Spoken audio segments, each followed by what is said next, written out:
Qual o melhor, pessoal?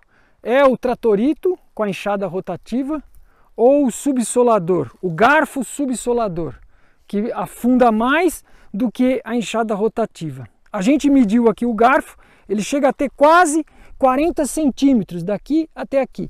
E o tratorito, aqui a enxada rotativa, esse aqui é da Husqvarna, ele tem 13 centímetros.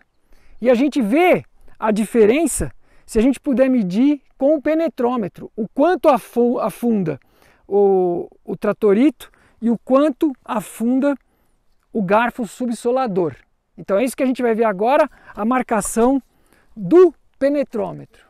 Esse aqui, pessoal, é um penetrômetro analógico, ele é de uma marca australiana, se eu não me engano, a Greto. Ele custa $200. Você não precisa comprar um penetrômetro, né? Que é muito caro. A gente está mostrando aqui, são experimentos que nós estamos fazendo, para ver a diferença de quando a enxada rotativa afofa só 13 centímetros e quando o garfo subsolador afofa mais. Cada marcação dessa aqui corresponde a 10 centímetros. Então esse canteiro aqui nós fizemos com o garfo subsolador. Então agora eu vou colocar aqui e nós vamos filmar a marcação dele aqui. A professora Elaine Ingraham diz que as plantas, elas suportam uma compactação para conseguir penetrar as raízes até 150 PSI, que é libras por polegada quadrada. Mas a empresa que fabrica o penetrômetro aqui, eles dizem que quando não tem compactação é até 100 PSI, ou seja, 150 seria o máximo, né? E depois disso a maioria das plantas não conseguem penetrar, né? Então você pode usar, quando você passa uma grade, se afofa aí poucos centímetros, um arado pode ir mais de 20 centímetros, né? Mas muitas vezes o que não atinge o pé de grade, a camada de compactação. Aqui na nossa área, esse pé de grade, aí, essa camada de compactação, ela está em torno de 20, 25 centímetros, ou seja, o tratorito não consegue furar o pé de grade. E aí é o que acontece muitas vezes, você planta um pé de café, uma semente de outra fruta, ela não vai conseguir atravessar. Os processos biológicos conseguem fazer isso. Consegue criar microvida, aí você vai ter minhocas, besouros, rola-bosta, e com o tempo a descompactação vai acontecer. Mas se a gente quer uma descompactação assim de poucos meses, teria que ser mecânica, que a gente usou aqui o garfo subsolador. Aqui nós plantamos cenoura, nabo, então são raízes profundas, bardana, por exemplo, aí seria importante a descompactação passar aí de 20, 30, 40 centímetros para você colher uma bardana, uma raiz de bardana grande, nabo, cenoura, né? Agora aqui a gente vai filmar para vocês verem aqui, você penetra um movimento contínuo e aí vocês vão ver aqui, ó, que ele não chega nem em 100 PSI aqui, porque a gente descompactou com o garfo subsolador. Então vocês reparam, ó, eu vou penetrar aqui, ele chegou em 80 mais ou menos e foi embora. Ou seja, não chegou em 100 PSI aqui. Agora a gente vai ver num outro canteiro. Então, pessoal, nesse canteiro aqui, a gente passou só o tratorito. Na mesma época que plantamos praticamente aquele outro canteiro. Está do lado aqui. Então, ó, o penetrômetro entrou aqui uns 10 centímetros sem esforço. Eu senti a resistência agora presta atenção o que vai acontecer, ó. Passou de 100 PSI, já está em 120, 130, 150 já, está chegando no 200, né? E agora fica mais fácil. Depois que ele passou ali uns 30 centímetros, então vocês perceberam a diferença? Aqui a gente não usou o garfo subsolador. Aqui a gente só passou o tratorito, então ele só chegou em 13 centímetros. Então tá mais de, quase chegando em 150 PSI aqui, ou seja, as plantas encontram dificuldades para aprofundar a raiz e elas perdem resiliência, a capacidade de resistir a secas extremas.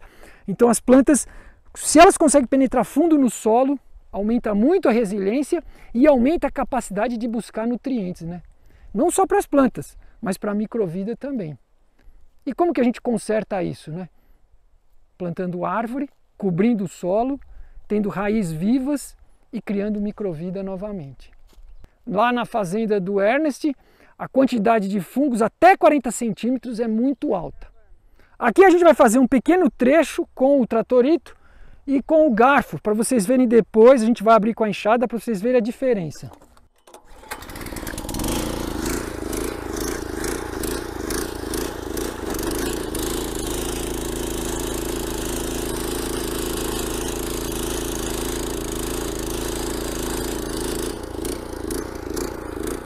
Agora aqui, ó, com o garfo subsolador. Então, isso aqui pode ser tanto... Não é força, pessoal, é mais jeito. Você não precisa afundar muito ele. Você pode fazer várias vezes no mesmo lugar. Se você quiser só numa vez, aí tem que fazer mais força.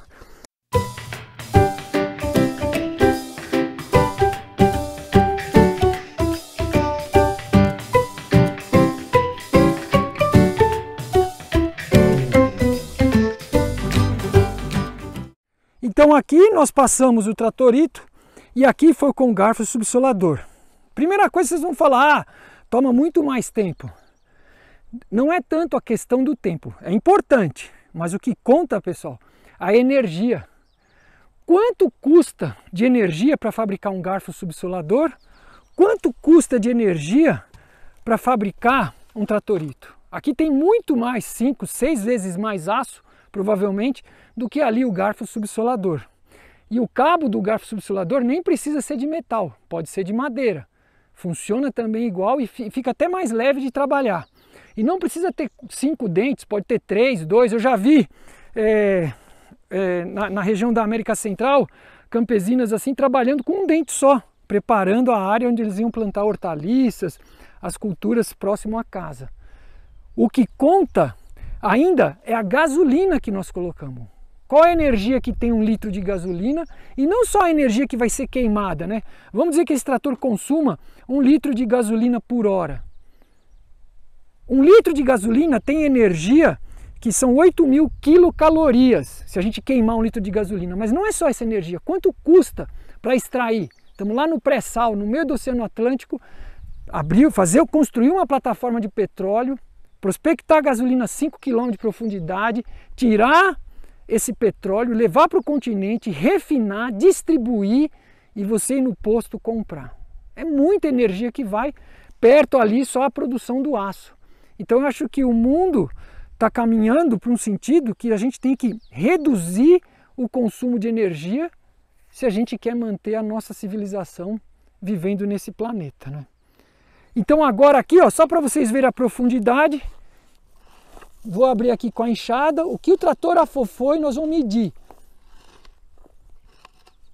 Então o trator afofou isso aqui, ó. Então aqui agora nós vamos medir, ó, o que ele afofou. É quase 13 centímetros, 12,5, se a gente tirar aqui, 11,5 centímetros. E agora a gente vai ver aqui o garfo subsolador.